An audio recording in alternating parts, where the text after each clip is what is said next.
All praises to the Almighty, Most High creating power of Israel. The power of Abraham, Isaac, and Jacob. All right, brothers and sisters. Let me see. Should I do this first or talk about? All right, so I'm going to get this out the way so I can end it with what I wanted to talk about. So, I talked to Brother Sal, and Brother Sal asked me if I wanted to, or if there's any chance that I could debate a Egyptologist or anything like that. And to me, it wouldn't help clarify the mission that I'm on. You know, other people have that lot. You know, there's people who are adept in that aspect of history, and if, you know, what white man placed these dates or these whatever here and things of that nature, and that's not me. Okay, so he tried to find another brother, and he's also a non-messianic, and basically I was like, well, that doesn't serve any purpose, because if you are a non-messianic, if you are Torah and Tanakh only, then that means you do not believe in JC. All right? Now, there are people now coming forward saying that Jesus was a man. Okay, well, think about the most least talked about disciple. That guy was a man, and the New Testament isn't about the things he said or did. Okay, take somebody like Philip. Okay, so the New Testament isn't about Philip, all right, and about what he did, and Philip walking on water. Okay, it's not about that. It's about Jesus being the Son of God, getting all power given to him by God. Okay, that's like Matthew something. All right. So, you know, if Jesus, you know, brothers and sisters, idolatry runs very deep. All right. Jesus didn't exist. Point blank, period. And if you are a non-messianic and you want to debate Rob, or if you have a problem with Rob, then you're going to have to deal with either we don't have to keep the commandments, because Rob believes we have to keep the commandments. Rob believes Israelites should be with Israelites, and that's how you make Israelites only, not of the seed of the Father type of ordeal. We have to keep the law, statutes, and commandments as the Most High only. All right. And we have to go back to the law to make sure that we're staying in line. And that's what we have to do as a people. So if you have a problem with any of those things, you know, then we could debate. And Jesus is idolatry. Okay, I forgot that. So basically, when I say keep the commandments, we start with number 1. Let's try to figure out how to remove, or what is all forms of idolatry. Okay, we can debate that, you know. And also, okay, I also want to clear this up. I had 4 debates, and only the debate with Judah did I get to pick a topic. That's why it was a 2-topic debate. He got to pick the topic, and I got to pick a topic. The other 3 debates, those brothers had picked the topics. So, if you pick a topic against Rob, then you have to prove your point. Okay? This is why people say things like Rob won, because I did not win. Basically what they're saying is the fact that this person initiated the debate with the topic could not prove his case. Therefore, his argument was lost. So if he lost against someone, then the person won. So Rob only loses when Rob picks the topic and cannot prove his point. That's when Rob takes an L. All right. I'll also ask, if you debate Rob, that the answer comes from what we would call the Bible. Okay? So if it's a non-messianic, then the answer comes from the Torah and the Tanakh. And if you do believe in JC, then the answer comes from wherever. You can go into the New Testament. I just want to hear it not out of your mouth. I want to read it for myself so that I can take you to another part of your New Testament to contradict you. And then, therefore, when I ask my question, you have no choice but to either contradict yourself or say someone is lying. And this is what people don't want to face and deal with. All right. So what else?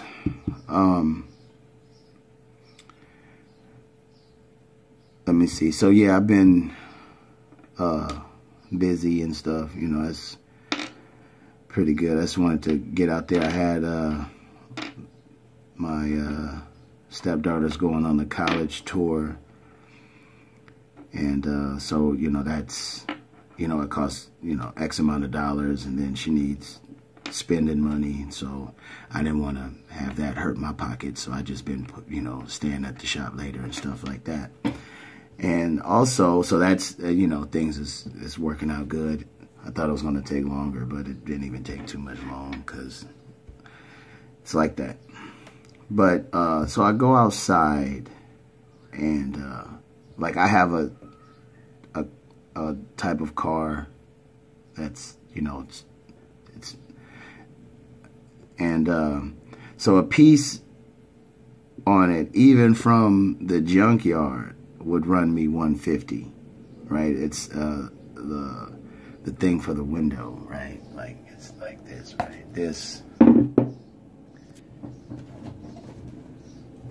And this thing, right? So it's like the window, you know, it goes in like this, whatever, right?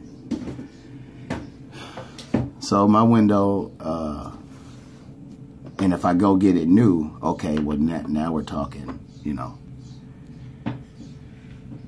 So, so my neighbor across the street, he's, what I would assume to be, would be Mexican. He's, you know, he does a tow truck. He has a tow truck and a business. And lo and behold, there was the same model, you know, the same model car, the same model car on this thing. So I asked him, I say, because he was tearing the car apart for, you know, scrapping it for some pieces or taking something off. I said, hey, man, it's okay if I pay you to get the piece for this window off. And I said, man, just let me know how much you want. He said, man, go ahead and just take it. So I got the piece off, you know, eventually. You know, he had all the things I need. Like I needed a drill bit to drill out the rivets and stuff. So he had all that, and he gave it to me. You know, I told him I'm going to get him some dinner or something, or, you know, so I might just fuck around. Oops. I might just get him a bottle of tequila or something, you know, maybe he can give it away. But yeah, so I've been looking at all the good things that's been happening, you know, even though things aren't perfect, but there's, you know, there's more good to look for. And, you know, so moving on to the next. So Brother Sal after I got off the phone. Also, I wanted to, if you come across this video, brother Sha'ala, I hope Sal called you back and told you what I did, because I knew me and you weren't going to debate anyway, because we both are non-messianic. But yeah, I hope Sal, you know, and told you that I was just you know, making it interesting, messing with you. But yeah, so anyway, so Sal said, well, how do you feel about being on the hot seat? And I said, finally, right? He said, you know what it is, right? I said, yeah, you know, you just, people call in. He was like, well, yeah, pretty much. So basically this new, well, it's not new, but what he wants me to be on is called the hot seat. And it's new to me. It's where people get to call in. I guess it's 1 hour. And people call in and they ask whatever questions that they want to. Whatever questions you want to ask, you know, people call in and ask. So he said, how do you feel about you and Judah being on the hot seat? And I said, well, I have no problem being on the hot seat. You know, so the date for it is, well, I'll put it in the description box. I think it's the 28th. It's on my Google Plus. I think it's April 28th, I think, or April 23rd, something like that. Anyway, the hot seat, and I told him, yeah. So Brother Sal said, yeah, man, a lot of people are afraid of the hot seat. And I was like, you know, well, why? You know, in my mind, you know, like, why would you be afraid of the hot seat? You're out here talking on the internet.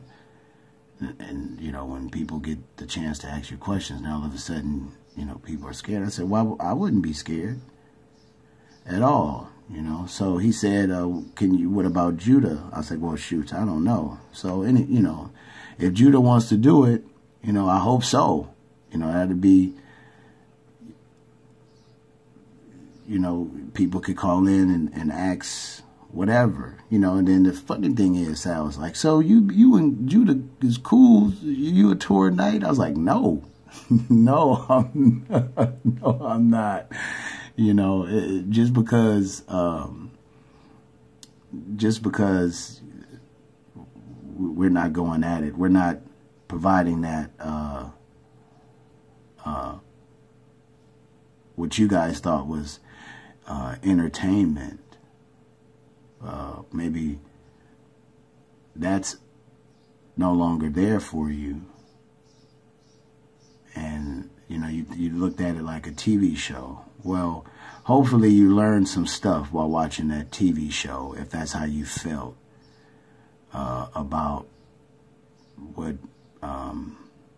me and Judah, you know, went at it about. And I tried my best to, you know, keep it on, you know, the issues, you know, like, how can I use this as a way to show people, like, hey, you can do this if you want, but, you know, it's up to you, you know, when things don't match up. So hopefully, you know, brothers and sisters, look forward to that hot seat. I'll be making, you know, videos in the future and showing the date and the time. I know it's at 5 p.m. Eastern. Wait. 5 p.m. I hope that's a Monday. I just thought about it. Man. No, I think it's a Tuesday. Dang. Damn. Okay. I'm going to have to. All right. Well, I didn't even give it much thought. I just accepted it without even looking at the day. Okay. Well, anyway. All right, brothers and sisters. So, yeah, that was it. Hopefully, you know, you guys can call in and ask if Judah accepted. You know, some of you people could call in and ask Judah whatever you want to ask him. You know, for you people who don't like Rob, you could call in and you can ask Rob whatever, you know. I'll answer any question within reason. You know, I'm not, you know, somebody ain't gonna call in and ask something crazy and, you know, see, back in my past. No, it's, you know, certain questions. You go, come on now. All right, so with that being said, there was a post that someone made about a brother inventing a car before Henry Ford. And I had said that Israelites always made inventions. Okay? So like, okay, so this right here, okay? So this is the first George Jefferson right here, right? So Thomas Jennings, right? He's born in 1791. It's believed to have been, they believe, you know, they don't know. It's probably somebody invented before that, but, you know, been the first black inventor to receive a patent for an invention. Okay, so this is just, you might be wrong. There might be somebody, you know, before this, you know, because the patent office has been around since like 1500. Okay, like 15 whatever. Okay, the patent, like Leonardo da Vinci had patents.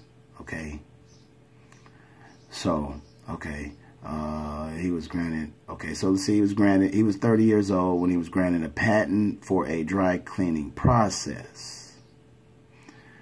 All right, let's just keep reading. Okay, he was a free tradesman and operated a dry cleaning business in New York City. His income went mostly to his abolitionist activities. In 1831, he became Assistant Secretary, First Annual Convention of the People of Color in Philadelphia, Pennsylvania.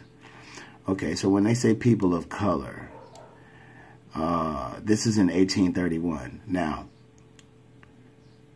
people today in this country, they'll say, well, I'm a person of color, and they'll be from some other, you know, weird nation, like, you know, like, I'm from India, you know, and you look like, you know, the girl from the Office, or she has a new show, the girl from the Office, she's like an Indian, from the TV show The Office. I don't know her name, you know, it's probably Punjabi Moonab or something, but that was pretty foul.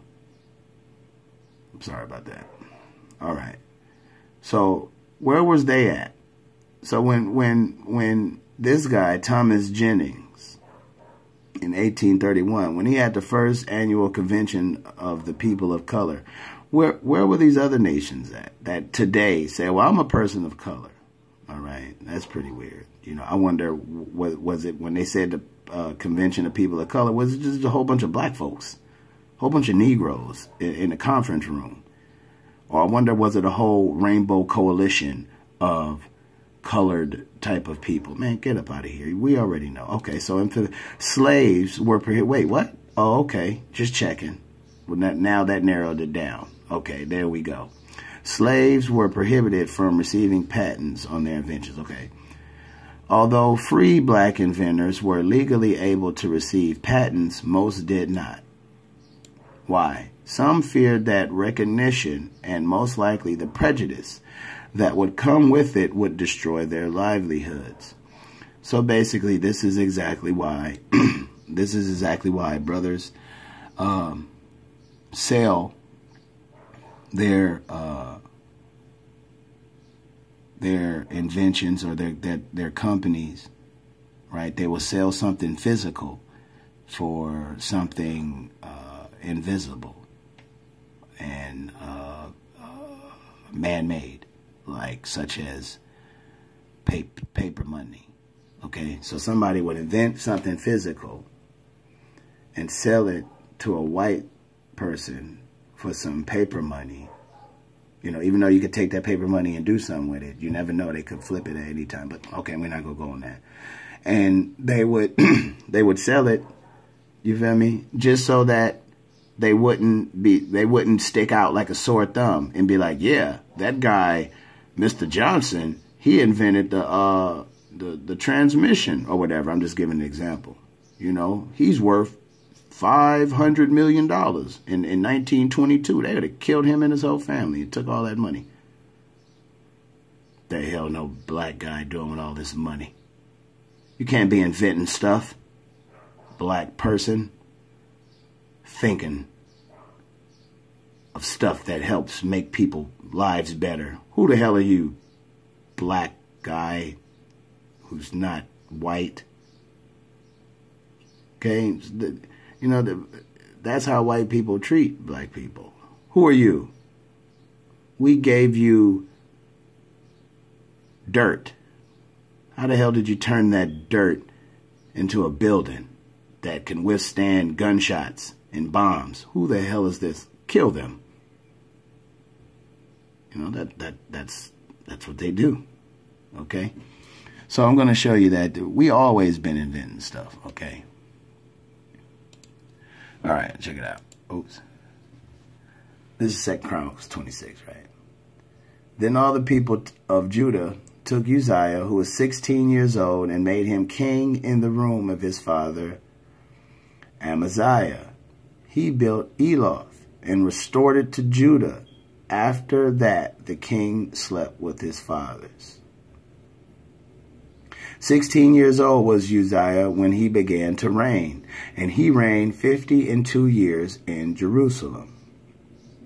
His mother's name was also Jecoliah of Jerusalem, and he did that which was right in the sight of the Most High, according to all that his father Amaziah did. And he sought the Most High in the days of Zechariah, who had understanding in the visions of the Most High. And as long as he sought the Most High made him to prosper. Wait a minute. So for you people out there, it'd be like, okay, see, Rob doesn't know what he's talking about. Rob teaches wrong. Well, let me show you if Rob was teaching wrong. How stupid I would look days and weeks and minutes after this video is uploaded and you saw this part. And he sought God in the days of Zechariah. Oh, Zechariah? Okay, wait, let me back it up. So see, Zechariah, right? Because the days of Zechariah, so it has to be this one. See? Oops, I didn't want y'all to see the clue, but why this isn't it? Oh, see, Zechariah, right? You know, this is how people be teaching wrong and then find out that they was wrong. And then see, and I lifted up my eyes again and look, and behold, a man with the measuring line in his hand. Oh, I know what that's about. That's Ezekiel. And then see, he also measured the porch of the gate with one reed, and he measured. And see, he's measuring. I'm breaking down prophecy. Wrong. Okay, that's not it. All right. And he went forth and warred against the Philistines, and brake down the wall of Gath, and the wall of Jabneh, and the wall of Ashdod, and built the cities about Ashdod and among the Philistines. And the Most High helped them against the Philistines, and against the Arabians that dwelt in Gerbal, and the Mehunims.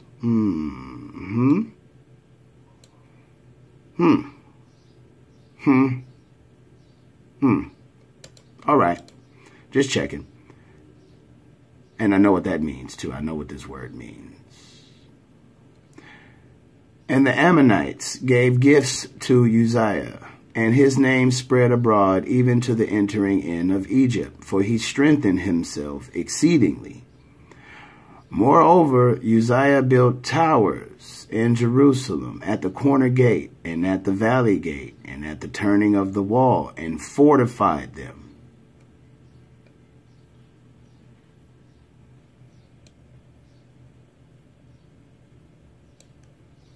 This is in the early part of Uzziah's life.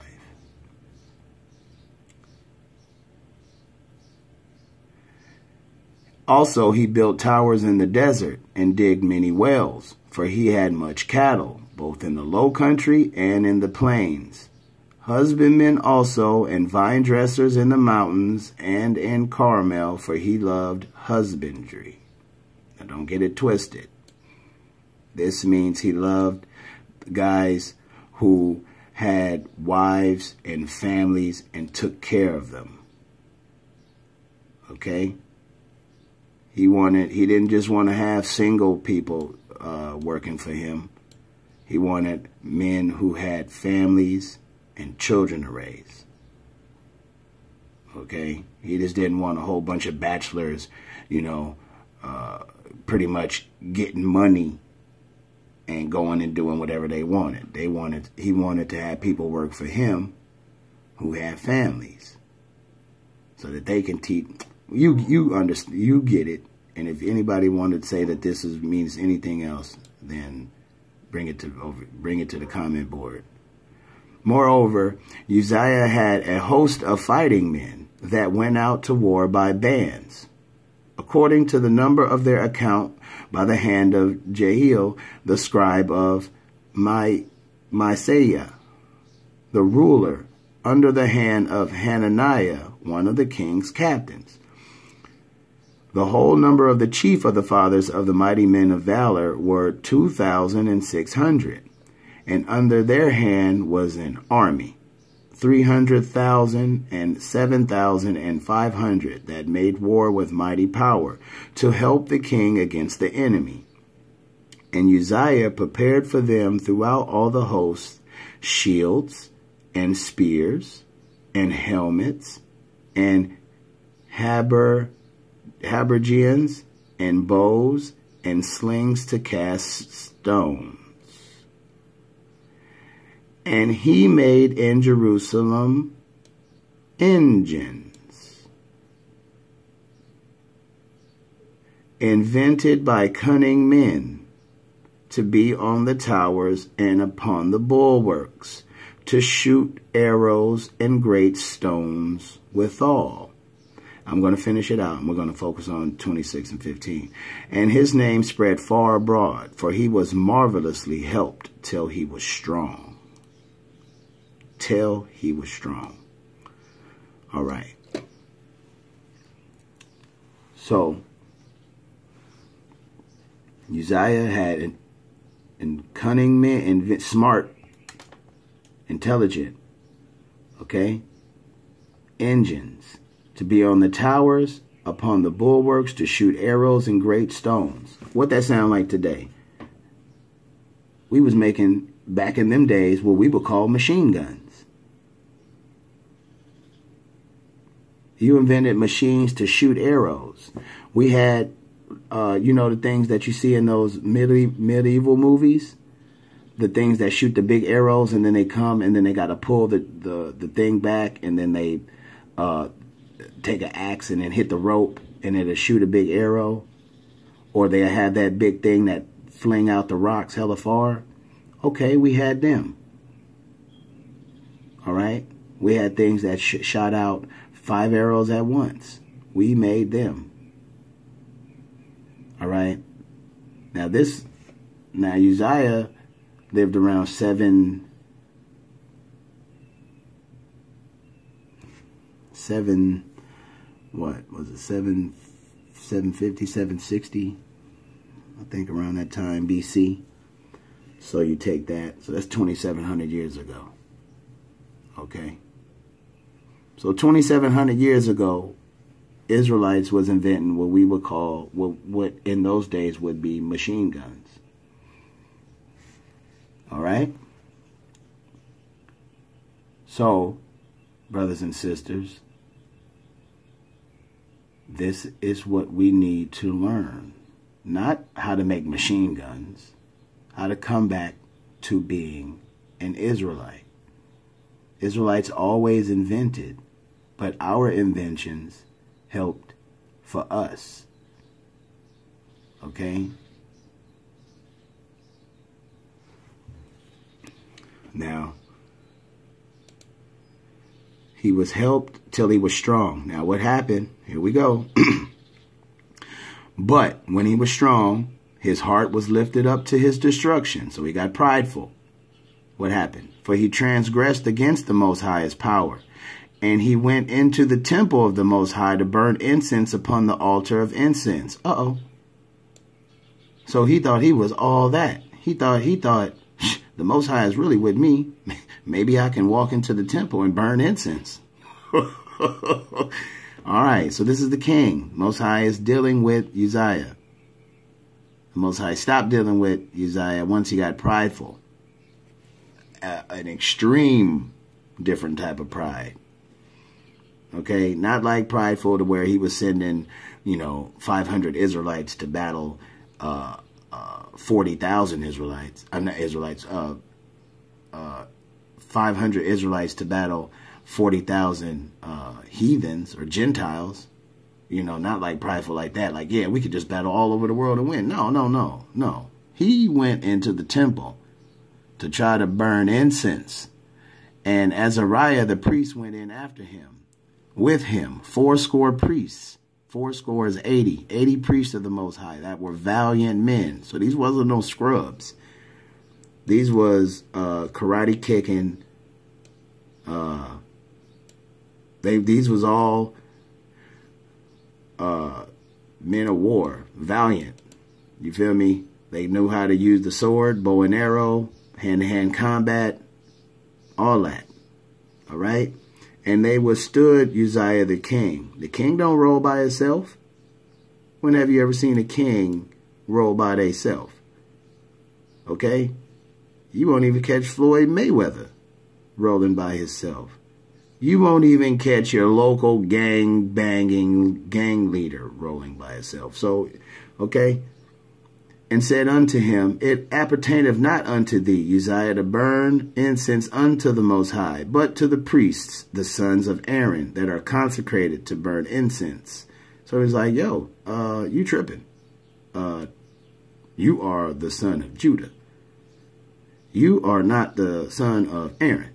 The son of Levi, or specifically one of the sons of Aaron. Okay, you are the house of David. You're not of the house of Aaron. You tripping. Go out of the sanctuary. Get out of here, for thou hast trespassed. Neither shall it be for thine honor from the Most High power. Okay, so this is going to put a stain on your record. You tripping, dude. Then Uzziah was wroth, so he got mad, and had a censer in his hand to burn incense. And while he was wroth with the priests, the leprosy even rose up in his forehead before the priests in the house of the Most High, from beside the incense altar. Okay, so I had went over Leviticus 13 in some videos before dealing with how come Jesus didn't heal Simon the leper. Okay, so that's Leviticus 13. Okay, so now, what leprosy was it? So his forehead turned white, or his forehead had the boils, or his forehead had the scaly stuff? Well, that's a physical aspect. Now, I wonder, what if we took it to the spiritual, what they would call spiritual, right? The aspect, okay? The metaphysical part. Okay, so leprosy. Leprosy is when your skin turned white. So if it rolls up in his forehead, that's your mind, right? So maybe he started thinking he was high and mighty like these white men who think that they can be like the Most High. Oh, I'm playing God. I'm white. I can splice genes. So I can make new fruits if I want to. Okay? So does that mean that, or does it mean we take it how it is? He turned leprous in the forehead, like it probably turned white, or he probably got the boils, or if you want to take it however, okay? So he got the leprosy. And Azariah the chief priest and all the priests looked upon him, and behold, he was leprous in his forehead. And they thrust him out from thence. Yea, himself hasted also to go out, because the Most High had smitten him. So he was like, no, I don't want to go out. He was tripping. Like now, all of a sudden, now you are a king. Not only did you do something foul and you got thrusted out, but you finna be thrusted out with a mark. Okay? And Uzziah the king was a leper until the day of his death, and dwelt in a several house, being a leper. So this is where the lepers go. the several house, wherever, the outside of the camp, outside. For he was cut off from the house of the Most High. Okay? And Jotham, his son, was over the king's house, judging the people of the land. Now the rest of the acts of Uzziah, first and last, did Isaiah the prophet, the son of Amos, write. So that's another clue how this isn't the Zechariah from when I did it. So, you know, I was just showing how if I was wrong, I would be doing stuff like that. That's what people do when they're wrong. Okay, you New Testament people. So Uzziah slept with his fathers, and they buried him with his fathers in the field of the burial which belongeth to the kings. For they said, he is a leper. And Jotham reigned in his stead. Now, I can go, well, hold on. Let me go to the law. No, it's not the law. Shoot. It is, give me 1 second. All right, I just had to make sure if this one was it. Okay. And I surely went to I was in the right chapter. Wrong prophet. All right. Just checking. Okay.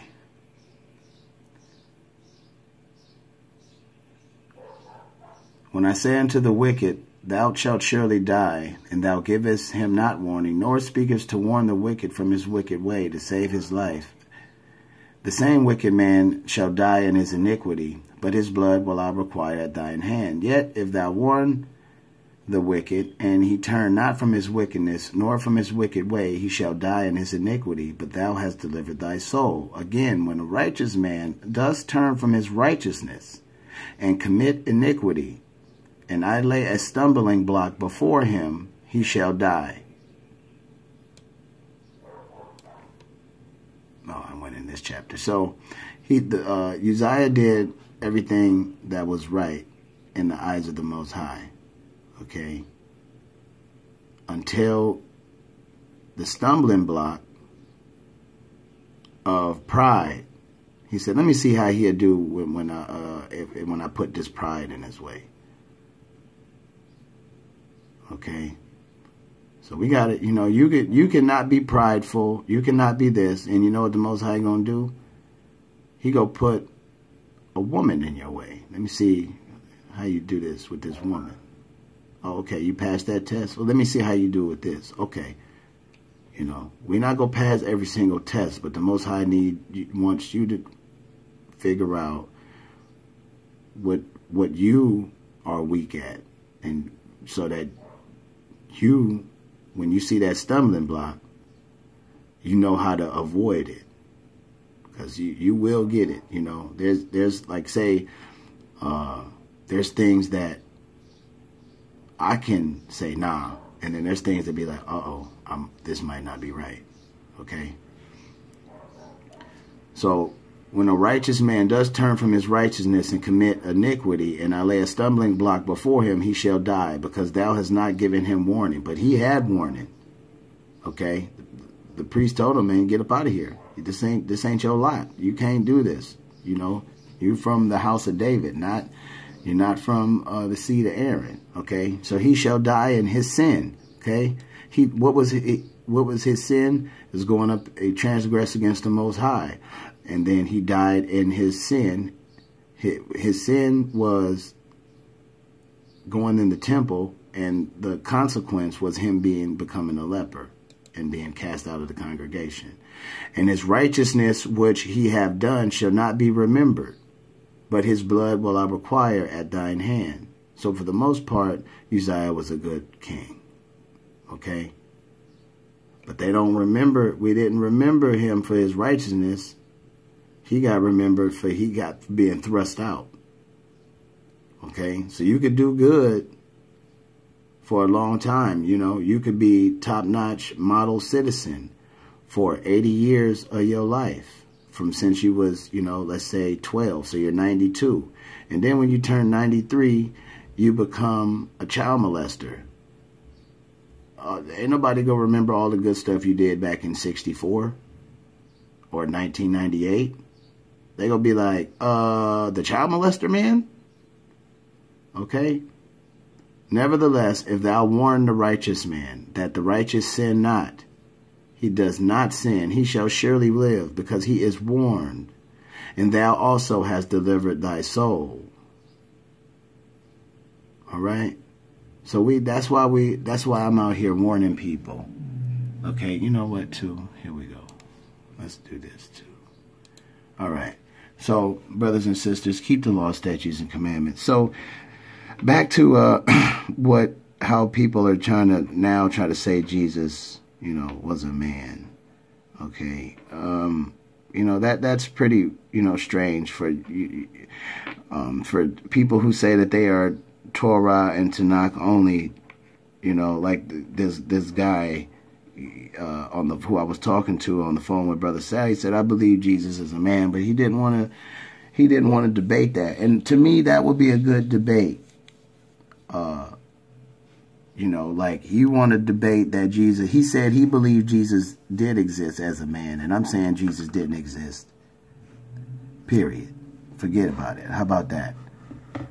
Now, and if you want to debate that he's real, fine, because now if you want to say that he's real, then we have to go with the corresponding stories that says that he is the Son of God. Okay, we're not talking about some guy like Philip being the Son of God, okay, or James, Jesus's brother, being the Son of God. No, how come they don't call James like the nephew of God or something like that, or the brother, the stepson, the adopted? You get what I'm trying to say. So, that's weird for you people, because you gotta start. Now we're gonna have to start doing some explaining. There's no way, because even if because Christianity runs deep, brothers and sisters. There's a lot of people who feel like because they don't believe in Jesus. Look, my family know I don't believe in Jesus. And you know what they stopped doing? They stopped asking about the scriptures. We don't, it's like, you know what? We're not going to go through this. So, but does that mean that I'm not going to be around my family if they having a barbecue? Yeah. And they know exactly, do not cook nothing with pork in it, shrimp, crab, or lobster, and mine had to be separate. Okay? Like, all of my stuff, when I go around my family, is separate. When I eat gumbo, it is nothing in gumbo. Everything that is made is a separate gumbo. That nothing in there. Everything is homemade. Nothing in there has any shrimp, crab, pork, or lobster in it. Okay? Nothing in it. And like if some people say that's not even a gumbo, it is to me, because it contains rice with some liquid and some pieces of chicken. So it might not be a true gumbo, but it is to me. All right. So, brothers and sisters, just that's why a lot of people are throwing a lot of stuff out, trying to, get us to not follow the law, statutes, and commandments. Okay. Let's take it to, what if the black people in America aren't the children of Israel? Watch this. Well, guess what? Let's let the whole world keep the law, statutes, and commandments, and then let's see who the Most High chooses once again. Okay, let's find out that way. Okay, brothers and sisters. So there's a lot of witchcraft and sorcery being played, and so I want you guys to know that just stay on guard. Okay. So you guys out there, you're not gonna get me off of beating up on your Savior. Okay, it's gonna happen. I'm gonna continue to do it. I noticed that some Christians, you Christians, don't come on my channel no more talking about who is this, what is that, no more. Thank you, Most High, for having those Christians be too afraid to deal with Rob. Okay, no Christian wants to debate Rob anymore. If there is a Christian out there, or if there is someone who believes in Jesus, who thinks that they can prove Jesus, send them my way. Okay? Hey, could you send them my way? All right? I don't know why I did that. Just when I say, all right. So anyway, brothers and sisters, stay strong. There's a lot of people that are going to, you know, try to make you think that what you're doing by following the law, statutes, commandments is wrong. And I want you to really think about it. No one can contend with the description of the Israelites and who they are as a people. That's pretty weird because there's groups of people on the planet who fit that. And, you know, I think they're mad because you can't take that away. So now people are trying to say maybe the Bible is fake or something like that, which now all of a sudden it's fake. It wasn't fake when they used it to get us to go to church, okay, when we weren't reading, okay. It wasn't fake before the Negroes started thinking about who are the Israelites? No, we are the Israelites. Now all of a sudden all these other nations are saying they're Israelites. Well, how come back in 1938 when all these nations were coming into America, how come they didn't come into America and say, no, I'm an Israelite? I'm not from, yeah, of course. You know, they didn't. Now all of a sudden, it's, no, not these black people. They can't be the Israelites. It got to be us. So, brothers and sisters, just keep the law, statutes, and commandments, okay? I also showed really quick, because it's going to cut off. So, all praises to the Most High God of Abraham, Isaac, and Jacob. Showed you guys how back in the day we created stuff to protect other Israelites, okay? We was making the equivalent of machine guns back then. We also probably had electricity. Okay, ain't no telling. We probably did, but all right. So with that, I end it. All praises to the Most High Power, Most High.